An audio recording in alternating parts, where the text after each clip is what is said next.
Les choses qui rendent insensible à l'esprit. Les choses qui rendent insensible à l'esprit. Pas sensible, mais insensible. Il y a plusieurs manières d'aborder un sujet, dont l'aborder pour ce qu'il est ou l'aborder pour ce qu'il ne l'est pas. Et depuis un moment, j'ai découvert le bonheur ou bien la richesse d'aborder des fois les empêchements, les blocages, les choses qui rendent incapables de faire une chose ou une autre. Parce que beaucoup de notions que nous abordons dans le corps du Christ sont des notions qui nous sont connues. Mais pourquoi on ne le fait pas? Qu'est-ce qui nous empêche vraiment? Alors, quelquefois, nous vivons avec des choses que nous considérons dangereuses que pour un domaine de notre vie, pendant qu'elles le sont vraiment pour tous les domaines de notre vie. Ces choses-là sont beaucoup plus dangereuses qu'on les pense. Et surtout, notre foi chrétienne a été bâtie dans le sens où le péché, c'est la mort, la crainte de Dieu, c'est la vie. Il ne faut pas pécher pour être un enfant de Dieu. Et on commence à réfléchir comme si c'était une affaire d'interdiction ou des interdits. Il ne faut pas ci, il ne faut pas ça. Soyez-en sûrs que lorsque nous disons aux enfants, il ne faut pas ci, il ne faut pas ça, ce ne sont pas des interdictions. C'est une association d'expérience de la vie, d'anticipation du futur. C'est une confirmation des principes qui ont donné leurs preuves dans les années. Quand on dit un enfant fait passer ci, c'est parce qu'on ne veut pas être une grande personne et lui montrer qu'on sait lui dicter des limites. C'est parce que les années, les siècles ont prouvé que cette direction-là va mener à la mort. Et quelquefois, nous recevons les orientations de Dieu que comme des simples instructions de grandes personnes. Dieu a dit pas ça, pas ça. Or, c'est plus que des instructions, c'est de la sagesse de vie. Et lorsque la sagesse nous vient de manière négative, c'est-à-dire lorsque la sagesse vient pour nous dire « pas ceci, pas cela », nous, quand nous grandissons, on a tout de suite envie de s'en débarrasser ou de s'en libérer. Non, je suis grand maintenant, je peux le faire à ma manière. Or, vous verrez très souvent dans la foi, mes amis, dans la vie en général, que les choses qu'on a appelées basiques sont en réalité éternelles. C'était elles dont on avait besoin dès le début et qu'on aura encore besoin à la fin. Mais au bout d'un moment, quand on pense avoir un peu grandi, on pense qu'on peut s'en débarrasser. On tourne, on tente de nouvelles expériences, on tente. Et plus on va au soir de sa vie, plus on commence à se rendre compte que les parents, ils avaient raison. Ce qu'ils avaient dit là, c'était vrai. Il n'y a pas une catégorie de personnes que je respecte ces derniers temps dans ma vie comme les parents, les grands-parents, que ce soit des parents physiques, spirituels. Ce sont des gens qui ont vécu des choses incroyables. Il faut les écouter. Alors, les choses qui rendent insensibles à l'esprit, ce ne va peut-être pas être des choses nouvelles qu'il faut aller chercher dans les profondeurs. Ça va vous sembler très, très basique. Mais ces choses basiques sont aussi importantes dans ce domaine appelé de la sensibilité spirituelle. Amen. Je vais lire Galates chapitre 5, versets 13 à 17. Il y a parmi les meilleurs, les chefs-d'œuvre de Paul concernant cet équilibre, cette opposition entre chair et esprit, loi et esprit. Vous trouvez le texte de Galates, Corinthiens. Moi je choisis Galates chapitre 5, versets 13 à 17. Je vais lire dans la version seconde, après je la lirai tout à l'heure dans une autre version. Galates 5, 13 à 17. Frères, vous avez été appelés à la liberté. Seulement, ne faites pas de cette liberté un prétexte de vivre selon la chair. Mais rendez-vous, par la charité, serviteurs les uns des autres. Car toute la loi est accomplie dans une seule parole. Si on vous dit, toute la loi est accomplie dans une seule parole, cette parole devient intéressante, n'est-ce pas? Toute la loi est accomplie dans une seule parole. Dans celle-ci, tu aimeras ton prochain comme toi-même. Voilà. C'est-à-dire que la parole de Dieu est là dans une seule parole, tu aimeras ton prochain comme toi-même. Mais si vous vous mordez, vous dévorez les uns les autres, prenez garde que vous ne soyez détruits les uns par les autres. J'ai dit donc, marchez selon l'esprit et vous n'accomplirez pas les désirs de la chair. Car la chair a des désirs contraires à ceux de l'esprit et l'esprit en a de contraires à ceux de la chair. Ils sont opposés entre eux afin que vous ne fassiez point ce que vous voudriez. Ce texte est l'un des textes justement de la défense de Paul. Paul présente un argument pour aider les chrétiens de Galates à se défaire d'une nouvelle théologie qui voulait les rendre esclaves de la loi mosaïque. Eux qui ont déjà beaucoup avancé dans les choses de Dieu. Au bout d'un moment, des nouvelles théologies sont venues. Ah, il faut rentrer dans le judaïsme. Ah, Jésus d'ailleurs lui-même, il était juif. Ah, on a commencé à leur enseigner, avant de devenir chrétien, vous devez d'abord être circoncis. Si vous voulez vraiment être fils d'Abraham, vous devez d'abord être circoncis, parce que la circoncision, c'était physique. Il faut d'abord être circoncis. On a commencé à les ramener dans des théologies anciennes, dans des théologies complètement judaïsées. Alors, Paul écrit. Et quand il écrit, il fait fondamentalement des comparaisons parce qu'il a l'impression que les frères et sœurs de Galates sont sous une forme d'envoûtement. Il dit d'ailleurs, Galates, qui vous a ensorcelé? Vous qui couriez bien, qui vous a ralenti? Ils avaient déjà pris un élan dans la façon de comprendre les choses de Dieu. Mais on les a ramenés à des vieilleries dans le judaïsme et Paul est choqué. Paul leur pose une question fondamentale. Il leur dit, dites-moi, est-ce que vous avez été sauvés par la loi en pratiquant les bonnes choses ou vous avez été sauvés par la foi? Et est-ce que les œuvres qui ont été faites au milieu de vous, quand nous sommes venus, prier pour les malades, ils ont été guéris? Ils ont été guéris par la loi ou par l'esprit? La puissance du Saint-Esprit. Alors, Paul leur montre fondamentalement que tout ce qui s'est passé dans l'Ancien Testament était que ombre de choses à venir. Des événements qui ont bel et bien eu lieu, mais qui étaient des préfigurations. Ça annonçait comment les choses allaient arriver. Il fait une comparaison. Il parle de la femme esclave et de la femme libre. Donc des Agar et des Sarah. Et il montre qu'en réalité, depuis tout ce temps, Dieu disait à Abraham qu'il lui donnerait la descendance au singulier parce qu'il parlait d'une personne et il s'agissait de Christ. Alors il montre que nous sommes non pas de la femme de l'esclave, mais de la femme libre, de Sarah, de Isaac, ou pour ainsi dire, selon ces mots, non pas Isaac, mais Christ en réalité, parce que c'était lui le fils de la promesse. Et il va ainsi de suite. Et à un moment, il fait maintenant une autre comparaison, un autre jeu de pesée pour montrer aux Galates qu'est-ce qui est plus important. Il veut maintenant faire ces jeux de chair-esprit, chair-esprit. Suivre sa chair, suivre son esprit. Suivre ce qui était selon la loi ou suivre ce qui est selon la foi. Alors il montre ce qui est selon la loi, selon le judaïsme, c'est à l'opposé de ce qui est selon la foi et selon le Saint-Esprit de Dieu. Alors ici, il commence à s'approcher vers des conclusions. Il fait une conclusion, il dit, mais je dis alors, marchez selon l'Esprit, automatiquement, vous n'accomplirez pas les œuvres de la chair. Alors, il dit pourquoi? Parce qu'il y a une réalité assez bizarre dans la vie d'un chrétien. Il parle du chrétien et il cite 3 choses dans une même personne. Il dit, parce qu'il y a la chair, il y a l'esprit et il y a vous. Il dit, parce que la chair a des désirs qui sont contraires à ceux de l'esprit et c'est fait exprès pour que vous ne puissiez pas faire ce que vous voulez. Bizarre, hein?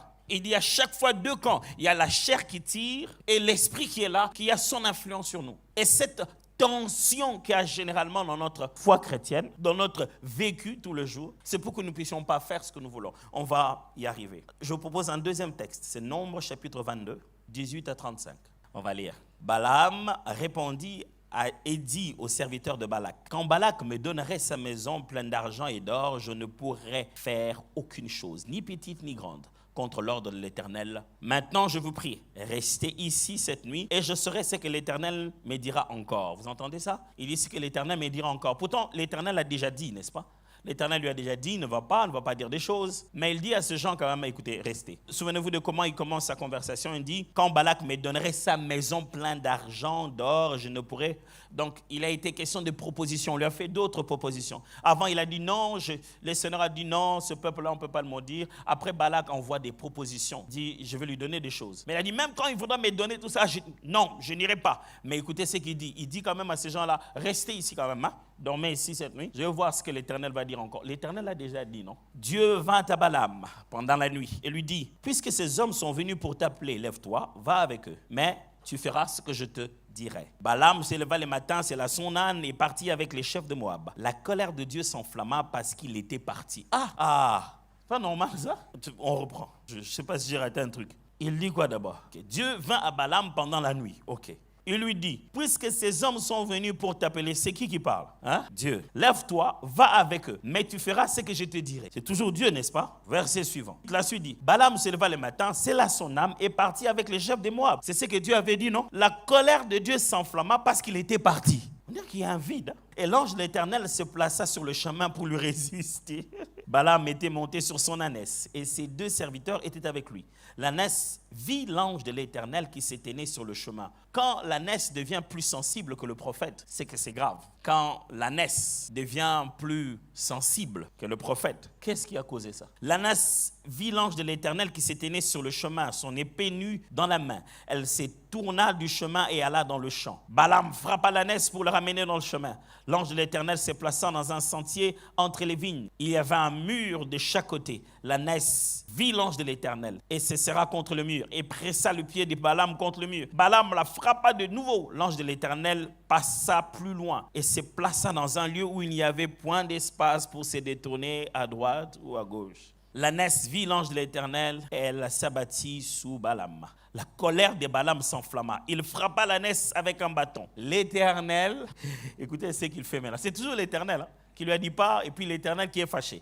Et l'Éternel qui a envoyé l'ange. Mais écoutez ce que l'Éternel fait encore. L'Éternel ouvrit la bouche de l'ânesse et elle dit à Balaam, que t'ai-je fait pour que tu m'aies frappé déjà 3 fois? Elle a compté l'ânesse. Balaam répondit à l'ânesse comme ça. Donc Balaam parle à l'ânesse et il est à l'aise.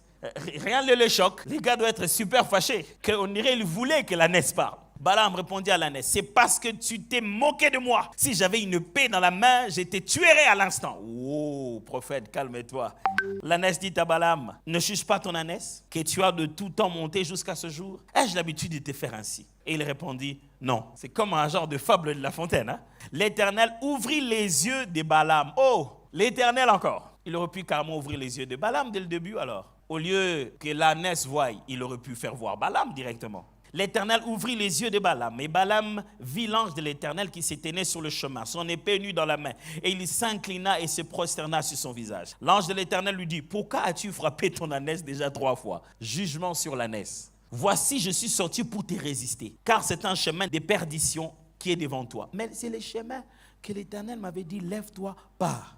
L'ânesse m'a vu, elle s'est détournée devant moi déjà 3 fois. Si elle ne fut pas détournée de moi, je t'aurais même tué et je lui aurais laissé la vie. Oh. Balaam dit à l'ange de l'Éternel, j'ai péché, car je ne savais pas que tu te fisses placer au-devant de moi sur le chemin. Et maintenant, si tu me désapprouves, je m'en retournerai. L'ange de l'Éternel dit à Balaam, va avec ces hommes, mais tu ne feras que répéter les paroles que je te dirai. Et Balaam alla avec les chefs de Balak. Ok, je suis perdu. Il veut qu'il parte ou non? Si l'ânesse ne s'était pas détournée, il lui aurait tué. Alors, regardez un peu l'histoire. Mettons-les ici. Si l'ânesse ne l'avait pas vu, il n'allait pas se détourner. L'ange dit que si l'ânesse n'était pas détournée, il allait tuer Balaam. Maintenant que l'Éternel a encore ouvert les yeux à Balaam, et Balaam dit, si tu ne veux pas que je parte, je ne veux pas partir. L'ange dit, non, tu vas partir. Finalement, on veut quoi? On veut partir ou pas partir? Mais la question c'est, Balaam, est-ce que ce n'est pas si évident que tu as encore besoin de demander, si tu ne veux pas que je parte, je ne vais pas partir? Est-ce que ce n'est pas évident qu'on te résiste? Mais malgré tout ça, Balaam dit, si toi tu ne veux pas que je parte, je ne partirai pas. Vous ne voyez pas combien c'est sournois? En fait, moi, je vais partir. Malgré que tu m'arrêtes, on m'a promis de l'argent, mais comme toi, tu ne veux pas que je parte, je ne vais pas partir. Dieu a dit non, partir. Tu vas partir. Tu vas partir. Tu voulais partir. Tu vas partir. Mais quand on arrive là-bas, tu diras que ce que moi, je vais te demander de dire. Alors, quelles sont les choses qui nous empêchent d'être sensibles? Ou simplement les choses qui nous rendent insensibles à l'esprit? Alors, qu'est-ce que j'entends par insensible à l'esprit? Être insensible, tout à l'heure, quand je vais utiliser ce mot plusieurs fois, je voudrais dire avoir diminué dans sa capacité à discerner précisément la voix de l'esprit. Diminuer dans sa capacité à saisir précisément la voix du Saint-Esprit. Quand je dis insensible ici, je ne veux pas littéralement dire que vous n'avez plus aucune capacité de reconnaître le Saint-Esprit. Je vais d'abord premièrement dire que vous avez perdu un niveau dans la capacité de reconnaître la voix du Saint-Esprit. Je répète mes mots, avoir diminué dans sa capacité à discerner précisément la voix du Saint-Esprit. J'ai bien précisé là, il s'agit de diminuer dans la capacité à discerner avec précision la voix du Saint-Esprit. Donc de discerner précisément la voix du Saint-Esprit. Quand je dis insensibilité, je dis que vous êtes en train de souffrir des délestages. Il y a des jours où vous l'entendez, et il y a des jours où il a parlé, vous n'entendez pas. Ce n'est pas qu'il vous parle moins, c'est vous qui écoutez moins. Ce n'est pas qu'il ne vous parle plus, c'est vous qui n'entendez plus. Ce n'est pas qu'il n'est plus précis, c'est vous qui n'êtes plus précis dans la capacité de lire. Vous savez, quand quelqu'un perd la vue, au début, il a l'impression que les choses sont floues. Non, mais c'est flou là-bas. Ce n'est pas là-bas qui est flou, ce sont tes yeux qui sont devenus flous. C'est toi qui as diminué dans tes capacités de regarder précisément la chose. Mais la chose, elle est toujours précise. Quand je parle d'insensibilité spirituelle ici, Je vais dire aussi devenir indisponible. Les choses qui te rendent indisponible à l'esprit. On appelle ça sonne, mais personne ne prend. Je ne dis pas que le contact avec Dieu ne marche plus. Je dis que Dieu appelle, il connaît ton numéro, ça sonne, mais votre correspondant est soit hors du périmètre, soit en ligne avec quelqu'un d'autre, soit simplement distrait. C'est-à-dire que les appels entrent, mais l'autre côté, on est indisponible. À qui on dit, vu. Littéralement, il m'a frappé des vues. Quand je parle d'insensibilité ici, je parle d'être insoumis. C'est-à-dire que tu l'as vu, tu l'as entendu, mais tu ne veux pas obéir. Dans ton cœur, le cœur n'est plus ce cœur rapide qui exécutait vite. Il y a de la rébellion qui est entrée en toi. Tu es devenu insensible. Avant, quand tu ressentais ça, tu réagissais, tu faisais quelque chose. Tu faisais ce que Dieu veut à l'instant. Maintenant, tu les gères. Il a parlé. Bon, on peut encore prendre 2 ou 3 jours, on peut un peu attendre. Tu es devenu insoumis à la voix de l'esprit. Il n'y a plus de la soumission. N'est-ce pas ici que j'ai déjà donné plusieurs fois la petite différence entre soumission et obéissance en lisant de ce bel exemple que Papa Alain nous avait donné il y a longtemps. L'exemple de ce jeune homme à qui la mère était en train de donner à manger, le petit garçon, un petit garçon, la mère lui donnait à manger et l'enfant, il s'agitait grave. Et la maman n'arrivait pas à le contrôler, il s'agitait, mangeait. La mère était si fâchée. Elle a tonné sur lui et dit « Assieds-toi » L'enfant s'assied en regardant sa mère, puis il dit à sa mère « Dans mon corps, je suis assis, dans mon cœur, je suis debout. » Vous faites quoi? Vous frappez quelle partie de lui? Vous punissez quoi? Le corps est assis. Mais vous savez que la tête est debout. Le corps a obéi, mais le cœur est insoumis. L'obéissance de foi, ce n'est que l'exécution de l'ordre donné. La soumission, c'est l'attitude du cœur qui vient, puis en donnant du respect à celui qui a parlé. Et qu'est-ce qui se passe de fois quand j'appelle ça insensibilité? C'est-à-dire que le respect intérieur du cœur à l'esprit n'est plus. Insensible veut dire insoucieux. Tu ne te soucies plus. Le Saint-Esprit l'avait dit, et tu le sais, ça fait 2 semaines, mais tu ne t'en soucies plus. Ah oui, d'ailleurs, ce jour-là, Dieu m'avait dit, tu savais, il y a des gens qui, quand tu dis Dieu m'avait dit, il dit, waouh, oui, Dieu lui dit.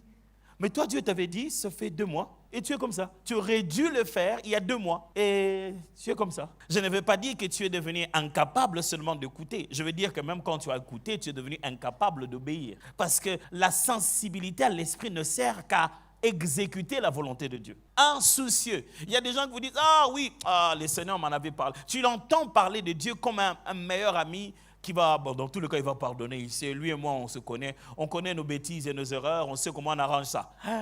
Regardez telle insoumission. Il ne parle pas comme un serviteur d'un maître. Quand je dis insensible, c'est faire la sourde oreille. C'est-à-dire, tu entends comme tu n'entends pas. Tu as entendu, mais bon, c'est passé. Ah, mais le Seigneur m'avait convaincu ce jour-là, mais bon, je vais le faire demain. Tu appelles ça convaincu? Convaincu, c'est ça? Tu es sûr que si quelqu'un te convainc dans la rue à Kinshasa, pendant que tu gares, il veut te convaincre de donner l'argent. Tu vas faire quoi? Tu vas lui donner maintenant. Il ne te convainc pas pour que tu donnes une promesse. Tu dis que le Seigneur t'a convaincu. C'est ça le mot. Convaincu. Convaincu. Vous savez ce que ça veut dire? Ça veut dire persuadé jusqu'à changer la position de ta volonté. C'est-à-dire qu'il a utilisé une méthode qui t'a permis de voir le bien fondé de la chose au point que ta volonté a changé de direction. Et tu dis que l'Éternel t'a convaincu et tu ne l'as pas toujours fait. C'est que tu es devenu insensible. Mes frères et sœurs, je suis désolé de vous dire qu'on dirait que dans l'Église, plus les gens prient, plus ils grandissent dans les choses de Dieu, plus ils deviennent insensibles. Plus ils s'habituent à des choses. Plus ils sont convaincus mais ne font rien. C'est pour cette raison on condamnerait bien les zélés qui viennent à peine d'arriver à l'église, mais Dieu les utilise puissamment. Pourquoi? De fois leur inconscience là est la meilleure des choses que Dieu a besoin. Parce qu'il suffit qu'ils leur disent, ils vont le faire.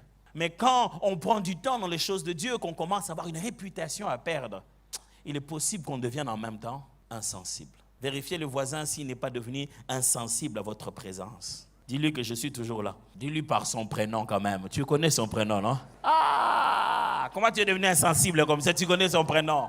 Quand je parle de devenir insensible, je dis qu'il s'agit de laisser vaincre dans ta tête les autres voix. C'est laisser vaincre les autres voix dans ta tête. La voix de ta faiblesse, la voix de tes envies, la voix de la chair. Parce que vous savez que dans la même situation, ton corps te dit mange. Mais l'esprit ne dit mange pas. Et en faisant l'équation, en regardant, tu te dis, mon corps me dit mange. Je connais un comédien qui disait ça comme ça. Mon corps me dit mange. Ton corps te dit mange et ton esprit dit, l'esprit dit ne mange pas. Et toi, en fin de compte, tu fais ce que ton corps a dit. Quand tu deviens insensible dans la bataille entre les différentes voix dans ton intérieur, tu as donné victoire à une autre voix qui n'est pas l'esprit. Quand tu deviens insensible, c'est ce que Paul explique ici. Il y a la tension entre la chair et l'esprit pour que tu ne fasses pas ce que tu veux.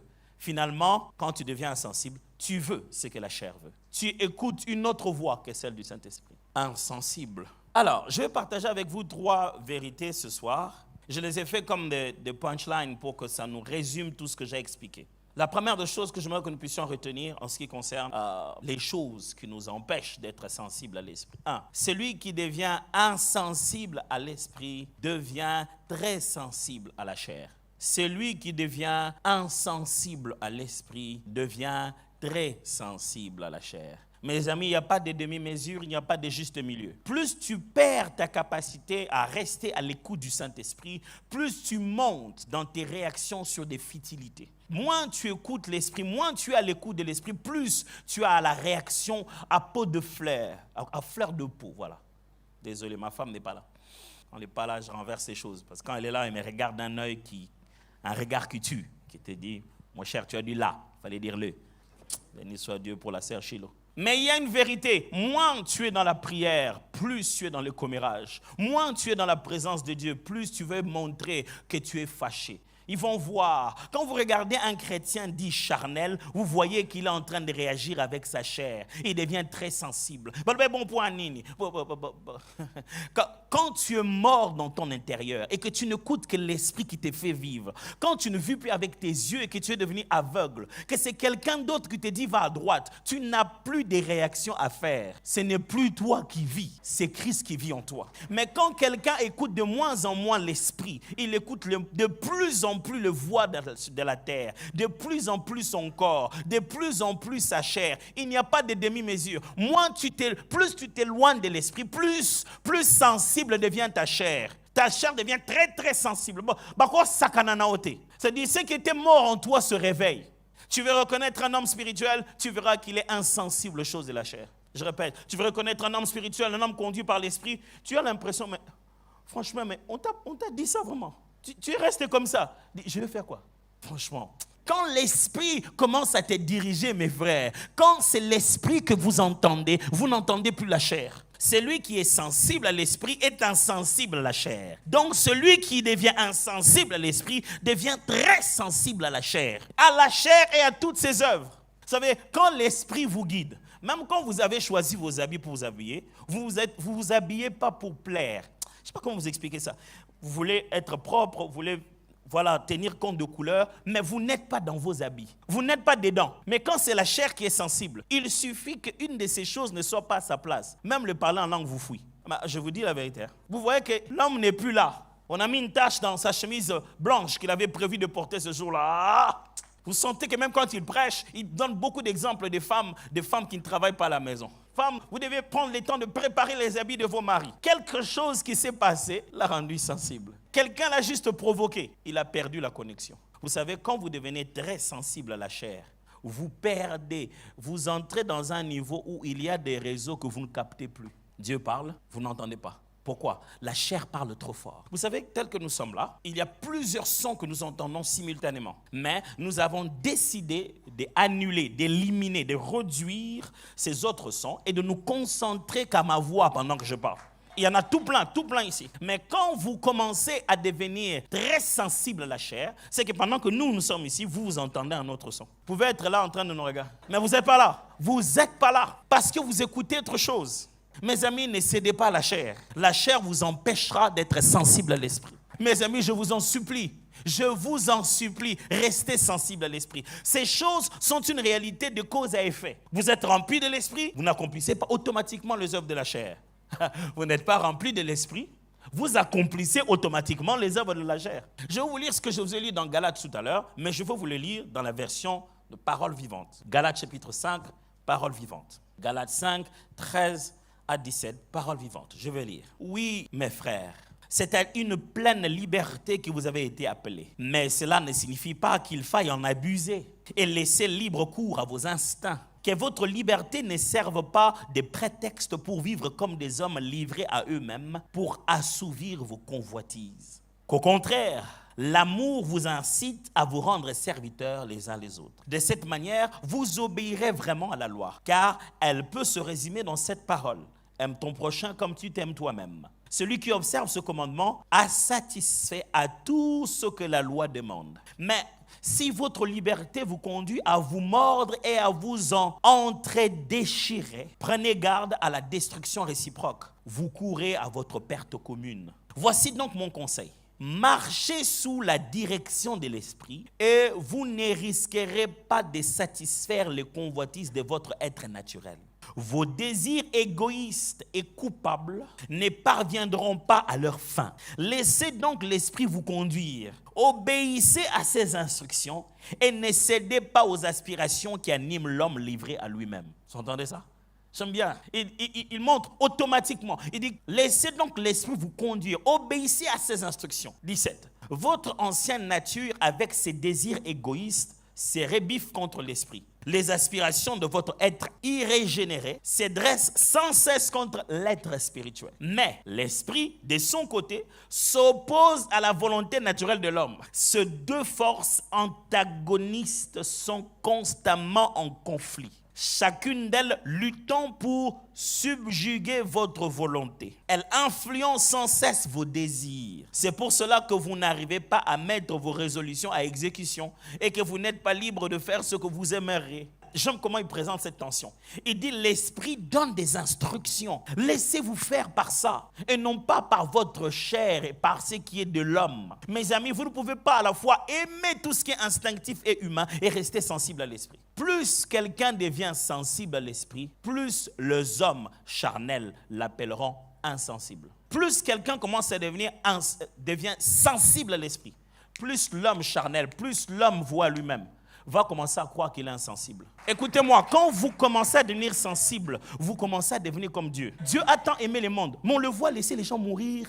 Qu'est-ce qui s'est passé vraiment? Dieu est où? Si tu deviens comme Dieu, tu vas laisser les gens mourir. Bizarre, hein? Si tu commences à devenir sensible, mes amis, il y a des choses que tu ne fais plus. Mes amis, toute la guerre spirituelle est basée sur les apparences. Le diable mise sur les apparences extérieures. Il s'est dit que tu vas te dire que comme il y a des gens, donc je dois... Jésus ne faisait pas ça. Il ne faisait pas ça. Même Paul ne faisait pas ça. Paul est dans le cortège, il marche avec son excellence. Ils sont en train de partir. La dame l'a crié, « Hey, Batunanzambe, les hommes de Dieu !» Il marche, premier jour. Puis après, il sort dans le cortège. Il dit, « Hey, dis, sors !» Ah, vraiment. Il regarde comment il a crié devant elle en public. Qu'est-ce qu'on fait? Vous voulez qu'on ait honte ou bien qu'elle soit libre? Qu'est-ce qu'on fait? Vous voulez qu'on respecte le protocole ou bien qu'on guérisse quelqu'un? Qu'est-ce qu'on fait? Jésus était si sensible que tous les religieux le prenaient pour quelqu'un d'irrespectueux. Les jours de sabbat, tu peux faire une chose comme ça. Ce n'est pas l'homme qui a été créé pour le sabbat, c'est le sabbat qui a été créé pour l'homme. Quand tu deviens sensible, tu ramènes les choses selon leurs priorités. Et quand tu ramènes les choses selon leurs priorités, les hommes vont te détester. Ben c'est pourquoi ils l'ont tué, parce qu'il était sensible. Il était sensible au Père. Il arrivait à un endroit, il dit aujourd'hui, il dit toi, viens. Il amène cet homme avec la main sèche, il le met au milieu, il dit, est-ce qu'il est permis ou non de faire du bien? Jour du sabbat. Il commence à les regarder. Si c'était toi, ils m'ont dit, ah Jésus, tu le provoques toi-même. Moi, bas la terre. Jésus, non, c'est pas parce que tu as la puissance de Dieu que tu dois faire des choses pareilles. Non, Jésus vraiment l'équissi. Quelle est la mesure? À partir de quel moment on nous dit au l'équissi? Nanango azoranaba dozango. Tu ne peux pas faire la volonté de Dieu comme il se doit, sans que quelqu'un sur la terre n'ait à te pointer du doigt. Je vais répéter ça. Tu ne peux pas faire la volonté de Dieu comme il se doit, sans que quelqu'un sur la terre n'ait à te pointer du doigt. Quelqu'un va toujours te dire que tu en fais trop, c'est pas vraiment normal. Pourquoi? Parce que tu es en train de suivre l'esprit et non pas la chair. La sensibilité à l'esprit a pour l'homme charnel comme équivalent l'insensibilité à la communauté. Cet homme ne prend pas conscience des enjeux. Si tu connaissais les vrais enjeux, le jour où je lis ce texte, j'étais vraiment choqué. Les chefs de la synagogue, Jésus guérit cet homme au jour de sabbat. Il se lève, il dit à tout le monde. Il ne parle pas à Jésus, parce que c'est lui qui a donné ses preuves de spiritualité. On ne peut pas s'opposer à lui. Jésus est là, il ne parle pas à Jésus. Il dit pas arrête de guérir les gens. Non, il tourne vers la foule. Il dit il y a 7 jours, il y a 6 jours de la semaine qui sont libres. Venez vous faire guérir les autres jours au lieu de venir les sabbats. C'est dans la Bible. Hein? Oh, vous avez jamais lu ça? C'est ce que le chef de synagogue dit aux gens. Pourquoi? Parce que quelqu'un venait d'être délivré ces jours-là. Il dit, aujourd'hui, c'est le jour du sabbat. Moi, je pensais que le jour du sabbat, c'est le jour de l'Éternel qu'il vous a donné pour pouvoir se reposer. Et vous dites que Dieu respecte le sabbat. Ah, Dieu, nous, on ne veut pas que tu fasses quoi que ce soit. Ah, non, mon Dieu. Jésus arrive le sabbat. Il a la sensibilité de Dieu. Il leur dit ceci. Oh, vous, le jour du sabbat, quand vous avez un de vos animaux qui est là-bas, qui est bloqué par inadvertance, quelque chose l'empêche de marcher, vous n'allez pas les délier pour qu'ils survivent. Mais il y a des gens pris par le diable aujourd'hui. Vous allez me dire, parce que c'est dimanche qu'on est en veste cravate, ce n'est pas le moment de guérir les malades. Quand je vais prier pour lui, pasteur, pour moi quand même on est dimanche, prie pour lui qu'il ne tombe pas. Est-ce que c'est moi qui le fais tomber? Pasteur, c'est quand même un dignitaire, c'est quand même un honorable, ça ne va pas faire bien. Prie pour lui, mais qu'il ne tombe pas. Écoutez-moi, mes frères, si vous devenez insensible à l'esprit, vous allez commencer à devenir sensible à la chair, très sensible à la chair. Des détails inutiles de la chair vont tellement remplir votre cœur. Et vous allez commencer à devenir manipulé par le diable. Quand la chair devient hypersensible, elle est dans de conflits inutiles. Quand vous devenez sensible à l'esprit, c'est comme si vous élevez votre cœur à un niveau où il y a une catégorie de choses qui ne peuvent plus vous atteindre. Je ne sais pas si je me fais comprendre. En même temps, restons dans notre analogie. Tel que nous sommes là, il y a des fréquences que nous, les êtres humains, nous n'entendons pas. En hauteur comme en basse. Il y a des fréquences qui n'écoutent pas. Nos oreilles ne l'écoutent pas. Il y a que certains animaux qui l'écoutent. Les animaux qui entendent les fréquences les plus élevées sont les baleines. C'est pourquoi quand on prend par exemple une sorte de morse, on siffle le morse ici, les chiens vont courir. Vous n'allez pas entendre le son. Vous allez avoir l'impression que quelqu'un juste... Mais tous les chiens du quartier vont venir à vitesse. Parce que c'est une fréquence que nos oreilles humaines n'entendent pas. Mais les chiens, eux, ils entendent ça. Et ça va être une telle interpellation qui va remplir cet endroit. Il y en a aussi que pour les baleines. Quand vous n'entendrez rien, mais la baleine va entendre. Quand vous commencez à revenir dans la chair, vous commencez à écouter tout et n'importe quoi. Mais quand vous remontez dans votre sensibilité, vous coupez des fréquences inutiles. Vous les coupez vraiment. Votre conversation avec Dieu devient claire. La Bible est claire. Choisissez l'esprit et vous n'accomplirez pas les œuvres de la chair. Fondamentalement, je crois que vous avez compris déjà qu'il n'y a pas plus grand empêchement. Il n'y a rien qui nous rende insensible à l'écoute de l'esprit comme la chair, comme le fait de suivre les plaisirs de la chair. Plus tu es vers la chair, moins tu es vers l'esprit. Plus tu écoutes ton corps, moins tu écoutes l'esprit. Mais plus tu écoutes les instructions de l'esprit, automatiquement la chair n'a plus de place. Mes amis, une des choses qui rend la foi chrétienne difficile, c'est quand vous essayez par vous-même de vous battre contre la chair. Vous n'allez pas gagner. C'est perdu d'avance. La stratégie biblique, c'est plutôt être rempli du Saint-Esprit. Soyez remplis de l'esprit et vous n'accomplirez pas les œuvres de la chair. Si vous essayez de ne pas accomplir les œuvres de la chair par vos propres forces, ça va rendre ça encore plus difficile. Ne pas accomplir les œuvres de la chair, secret, retraite. Faites la retraite et quand vous allez sortir, vous allez amplifier ça. Non? Le secret, c'est obéir au Saint-Esprit. Dans les moindres des basiques inutiles que toi tu appelles inutiles. Le matin, on fait quoi? Lire la Bible. Lis la Bible le matin.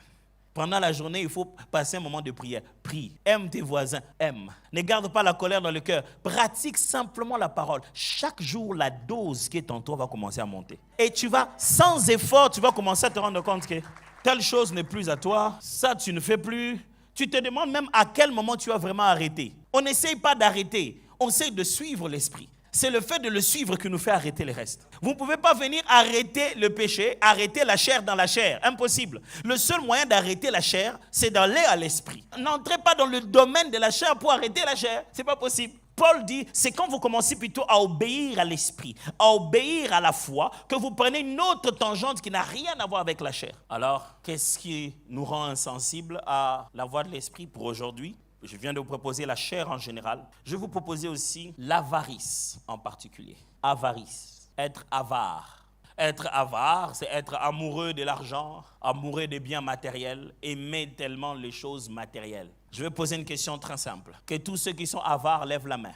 Je connaissais la réponse. Je ne sais pas pourquoi on a créé ces mots. Parce que les avares n'existent pas. Que ceux qui sont avares lèvent la main. Mais ça n'existe pas, les avares. Pourquoi on a créé ces mots, franchement? Mais si les avares n'existent pas, l'avarice existe. À un moment donné, dans notre vie, c'est passé dans nos cœurs. À un moment donné, c'est passé dans nos cœurs. Qu'avons-nous fait de l'avarice? Il y avait un homme que dans la Bible, on ne sait pas toujours comment le placer. Parce qu'à un moment, on l'appelle prophète, on utilise les termes. L'Esprit de Dieu lui parlait, lui-même dit qu'il est le prophète de l'Éternel. Et quand il se prosterne, ses yeux s'ouvrent, il reçoit la parole de l'Éternel. Il s'appelle lui-même prophète. Mais c'est un peu plus tard qu'on commence à utiliser le nom des vins ou quoi que ce soit. Il s'appelle Balaam. Balaam, on vient le voir. Sa spécialité, il est capable de prononcer une parole sur toi et ça va arriver. Au point qu'au lieu de chercher une arme, on a cherché un individu. Balaam était une stratégie de combat. Celui qui allait le prendre avait assuré sa victoire. Pourquoi? Parce que quand il venait parler, la déclaration de sa bouche affectait les peuples. Les gens pouvaient aller chercher des chars chez les Égyptiens. Balak est allé chercher un individu, Balaam. Lui seul suffirait. Il a fait appel à Balaam, il a dit, viens, maudis ce peuple. Si toi tu parles, ils vont être sans puissance. Mais avant d'aller, Dieu vient voir Balaam, il dit, Balaam ne va pas là-bas. Ça c'est mon peuple, tu n'as pas le droit de dire quoi que ce soit. Je ne t'ai pas envoyé là-bas. Après, Balak insiste maintenant. Il envoie les chefs des Moabites. Il dit non, mais écoute mon ami, vraiment, viens, je vais te donner déjà de l'orge. Il lui propose des choses. Écoutez maintenant l'homme de Dieu. Même s'il disait qu'il veut me donner de l'argent, il veut me donner tout ça là, je ne prendrai pas. Je dirais c'est parce que Dieu a dit. Mais dormez ici, on va pas, demain on va voir. Je vais devoir comment parler à Dieu pour voir. Il sait ce que Dieu a dit. Mais il dit, je vais quand même aller parler à Dieu encore. Pourquoi? Parce qu'il n'y avait pas beaucoup d'argent comme ça. Avant, quand vous m'aviez dit, vous ne m'avez pas dit qu'il y avait beaucoup d'argent comme ça. Plus il y a de l'argent, plus je deviens sensible. C'est-à-dire que je peux négocier ça avec les seigneurs. Pourquoi? Depuis quand? Mes frères, lorsque votre cœur commence à aimer tellement l'argent, l'avarice est un parasite à l'écoute de l'esprit. Elle agit comme une scène de ménage dans notre intimité avec Dieu. Avarice égale parasite à l'écoute de l'esprit.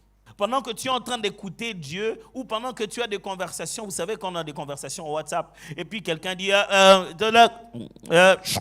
allô, tu disais quoi? Je t'entends pas bien, il y a des parasites. La conversation est là, mais le message n'est pas à 100% bien capté. J'aime la phrase que j'ai ajoutée là, j'ai dit l'avarice agit comme une scène de ménage dans votre intimité avec Dieu. Comme un couple a ce qu'on appelle des scènes de ménage, c'est comme ça que l'avarice agit dans ta relation avec Dieu. Je vais expliquer ça tout à l'heure. Quand vous devenez amoureux de biens matériels, amoureux de l'argent, amoureux de ce qu'il y a sur la terre, quand ces choses-là arrivent à conquérir votre cœur, votre capacité à écouter Dieu, elle est là, mais elle commence à avoir des parasites.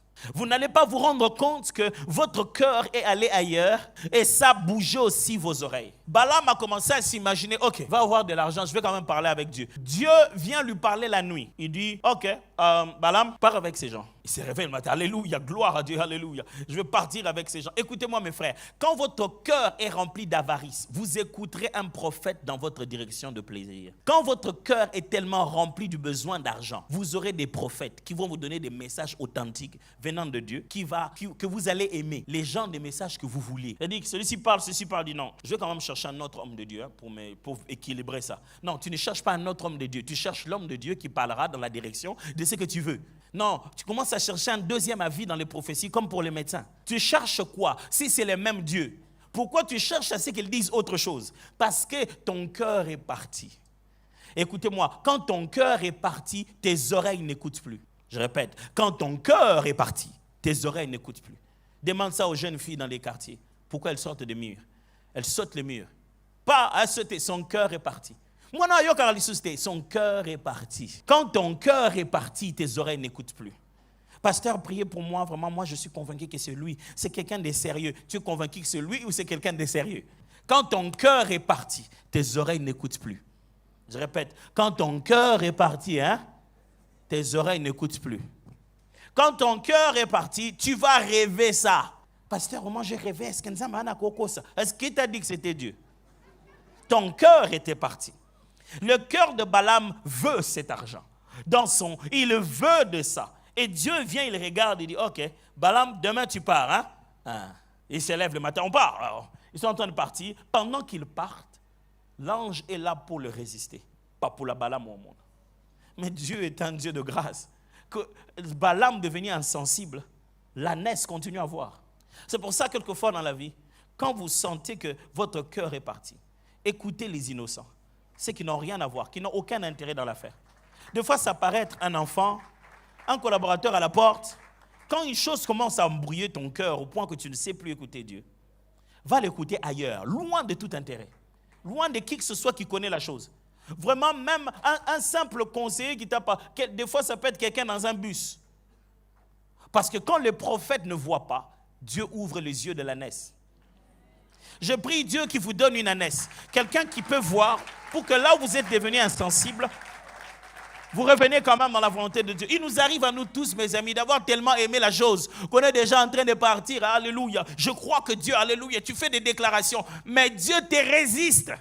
Mais Dieu m'avait dit, mais rentre encore avant de te dire, il t'avait dit quoi avant? Alors qu'est-ce qui se passe? Il y a des parasites dans l'écoute de Dieu. On part, oui, on part, ils arrivent. Oh, l'ânesse l'amène là-bas. Deuxième fois, troisième fois, il est fâché, il veut tuer l'ânesse. Et Dieu ouvre la bouche de l'ânesse, vous imaginez? L'ânesse commence à parler et ça ne fait rien à Balaam, comme s'il était habitué à ça. Vous voyez? Il est devenu tellement insensible aux choses de l'esprit que même les miracles n'est plus miraculeux. Quand quelqu'un est avare, il voit tout le monde comme un faux prophète. Quelqu'un vient, il lui parle de la part de Dieu. Ah, bien déjà. Et ça ne le fait plus rien. Ce qui te fera à toi un waouh, lui, ça ne fait plus rien. Il est habitué à ça. Balaam voit l'ânesse en train de parler et ça ne lui fait rien. Ça ne fait rien. Nyamazoloba. Ça ne lui fait rien. Les gars, un animal en train de parler, et Balaam s'énerve quand l'animal a dit, si j'avais une épée, j'allais te tuer. Tu es un animal qui te parle, Balaam. Tu n'as même pas remarqué que l'animal parlait. Vous savez, deux fois quand nos cœurs sont partis, nous n'arrivons même plus à identifier Dieu. Dieu est là, mais on ne l'identifie pas. Pourquoi? Le cœur est déjà parti. Quand ton cœur a déjà aimé la chose, tu commences à prier de la mauvaise manière. Mes frères, vous ne savez pas combien prier selon la sensibilité de l'esprit vous fait gagner du temps.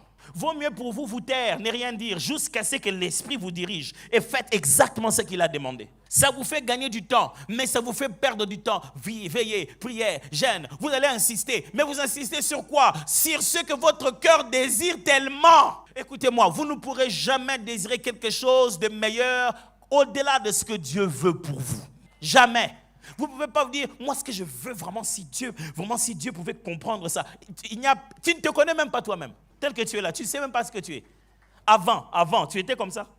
Avant, tu croyais. Il y a des gens qui disent, moi je ne mange pas les crevettes. Il n'a jamais mangé les crevettes. Aujourd'hui, il est où? Tout le temps, chaque 16 heures, non, on va aller dans un petit resto pour manger les crevettes. Toi, tu mangeais que les dindons. Maintenant, tu aimes les crevettes. Ce n'est pas toi qui disais aux amis,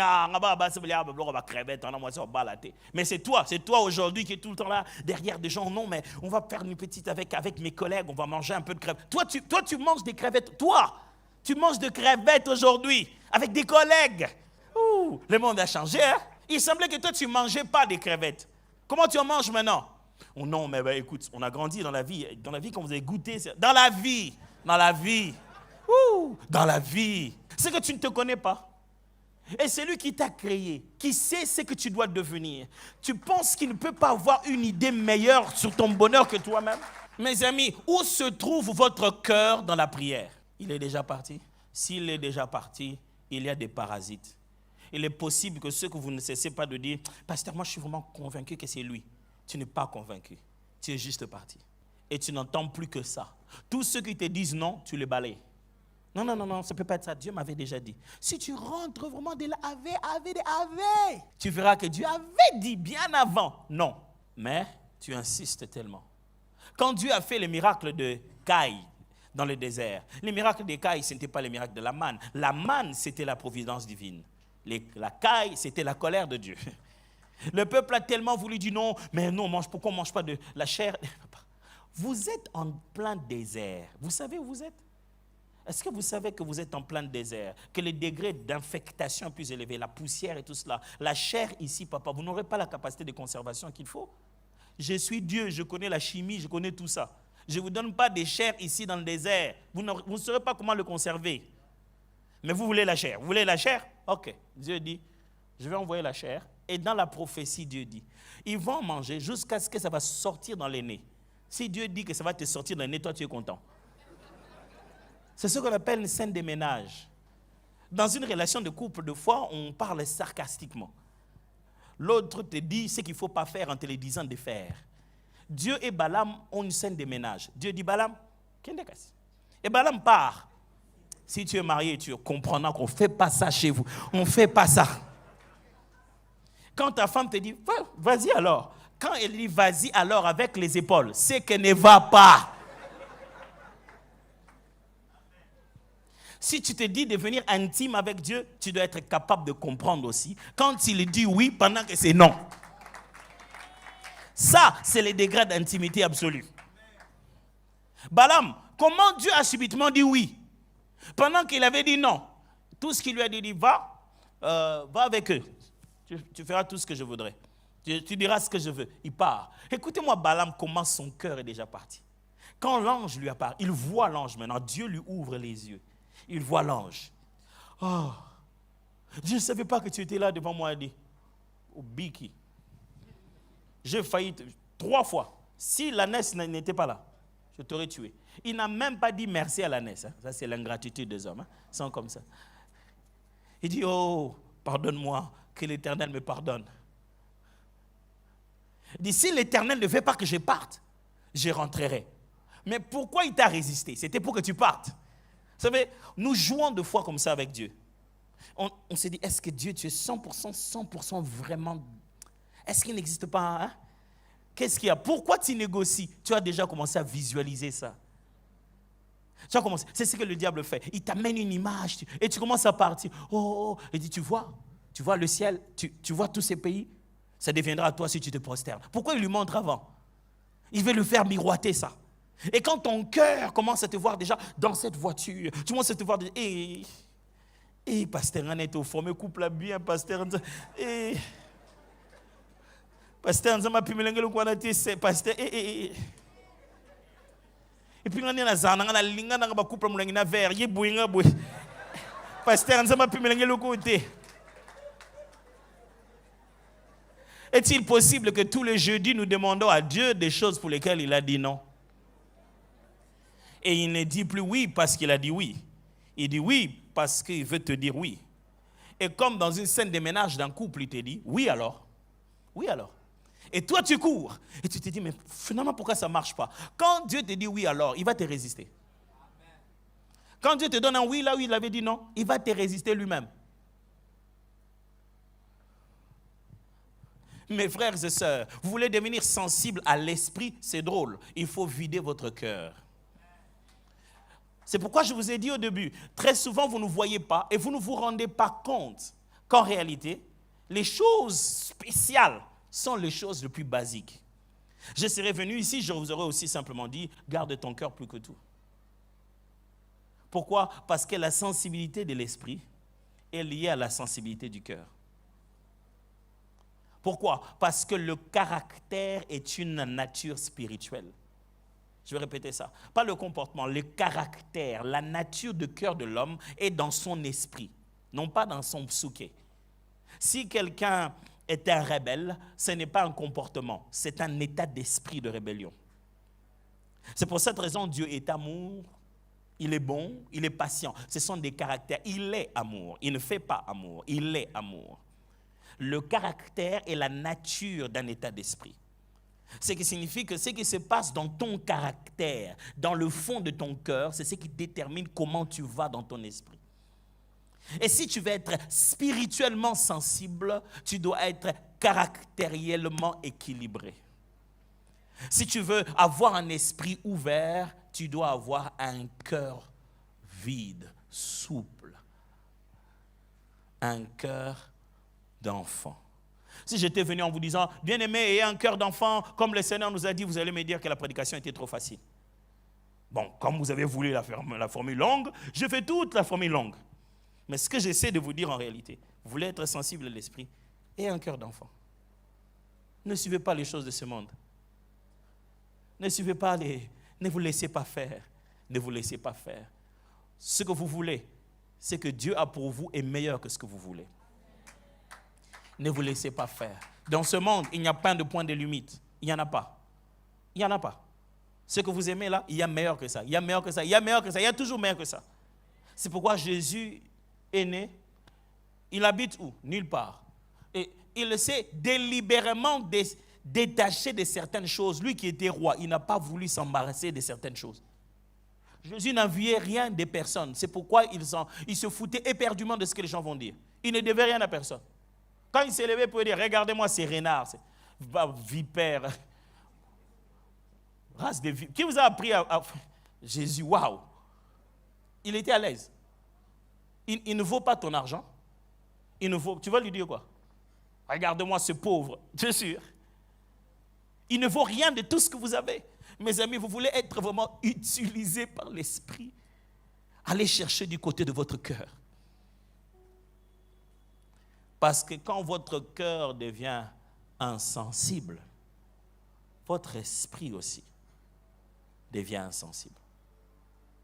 La sensibilité ici, ce n'est pas seulement parce que vous n'écoutez plus Dieu, mais c'est parce que vous écoutez maintenant trop l'argent. Vous écoutez maintenant trop les besoins.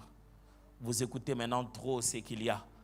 Vous écoutez maintenant trop la peur et le doute qu'amènent les manques d'argent. Oh, papa Nangai, oh mon Dieu, qu'est-ce que je ferai? Seigneur, je n'ai plus rien dans ma vie. Seigneur, à ce moment avec mes enfants, qu'est-ce qu'on va faire? Père, on n'a pas d'argent. C'est parce que tu te tournes tellement vers l'argent que tu ne sais pas entendre quand Dieu dit, amène juste les vases. Juste les vases. Pourquoi? Ton cœur t'a empêché d'écouter ton esprit. Le monde dit, écoute ton cœur. Fais tout ce que te dit ton cœur. C'est faux, mes frères. Si vous êtes dirigé par votre cœur, qui le dirige? N'écoutez pas votre cœur. Écoutez l'Esprit de Dieu.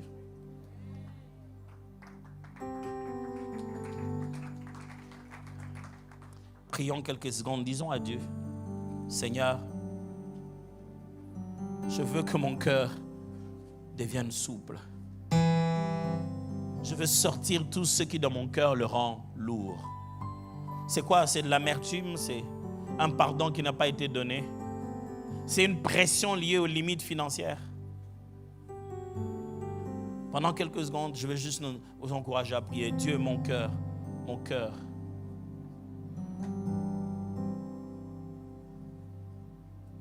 Prions ensemble, prions ensemble. Dieu, mon cœur. Seigneur, je suis devenu insensible parce que les besoins du monde m'ont tellement entouré. Je suis devenu insensible. Motema nangai etondi na posana na kolu kelongi na nkolo mimonisa motema nangai etondi na posana yo na kolu kelongi na nkolo mimonisa Zalalanga Simba kondi malanga na kobila yo atami kaka tano sejela motema mwana mona bukana yo na kobila yo atabako sekanga sejela motema nanga mwana mona bukana Ozala pembeni nayo eleki bapusa nyonso koumela pembeni nayo eleki bapusa nyonso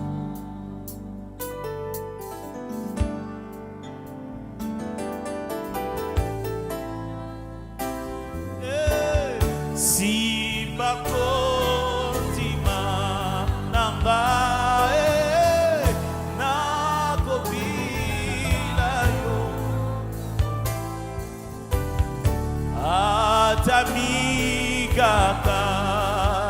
lo sejela motema ngana mona bokana yo nakobila yo atabako seganga sejela motema ngana mona bokana. Parle au Seigneur, mon cœur, mon cœur, mon cœur. Détache-moi de ces choses de ce monde qui me rendent esclave de la chair. Que la chair ne me rende pas insensible à l'esprit. Que les choses qui passeront ne puissent pas me faire passer. Je ne veux pas être coupé de certaines fréquences parce que mon cœur est déjà attaché à certaines choses.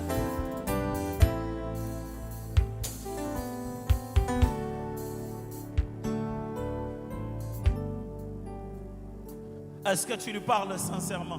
Il faudrait le faire sincèrement. Est-ce qu'il y a vraiment quelque chose à lui cacher? Il voit tout, il sait tout. Il voit tout, il voit ça. Il voit ton cœur. Il n'y a rien à lui cacher. Dieu, mon cœur était déjà parti. Je regardais les véhicules, c'était parti. Je regardais la dame, je regardais le monsieur, c'était parti. Je regardais l'opportunité, c'était parti. Est-ce qu'il est possible que je ramène mon cœur à tes pieds?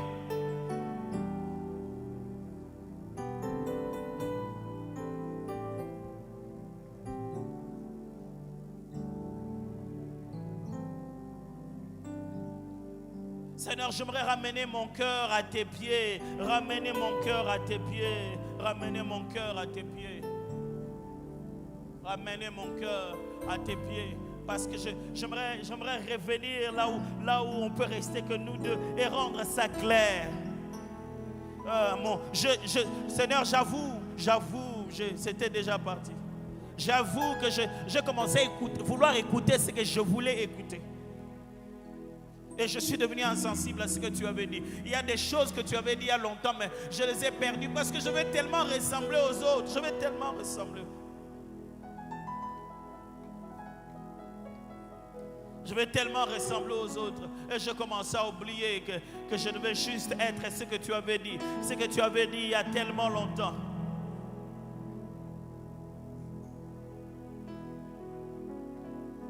Il a promis de ne rien me cacher. Il a promis de montrer sa bonté. Il a promis aussi de tout changer. Répandu face contre terre, je ne peux confesser encore un autre homme. Il a conquis tout mon cœur. Je ne peux tomber amoureux d'un autre homme. Je suis touché.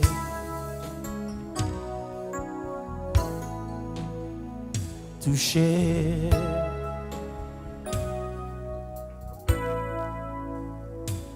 Il a promis de rien me cacher. Il a promis de montrer sa bonté. Il a promis aussi de tout changer. Répandu face contre terre, je ne peux confesser encore un autre. Alléluia, gloire à Dieu. Oh, il a conquis tout mon cœur. Je ne peux tomber amoureux d'un autre homme. Touché, bradé, sabé. Je suis touché. Oh, touché. Oh, je suis touché. Tamea brade makabia tamara. Zavea go paradeaba. Touché. Malo brade kade sabaya brade gadai. Je suis touché. Nani komba de balé. Le babani shabayato. Oh, touché. Kade kalia tana braga de bade. Je suis touché.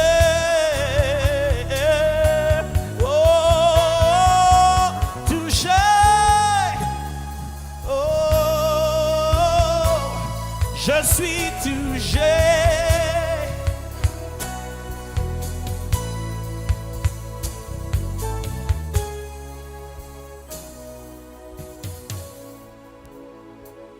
Ici et maintenant, ça se passe maintenant. Ici et maintenant,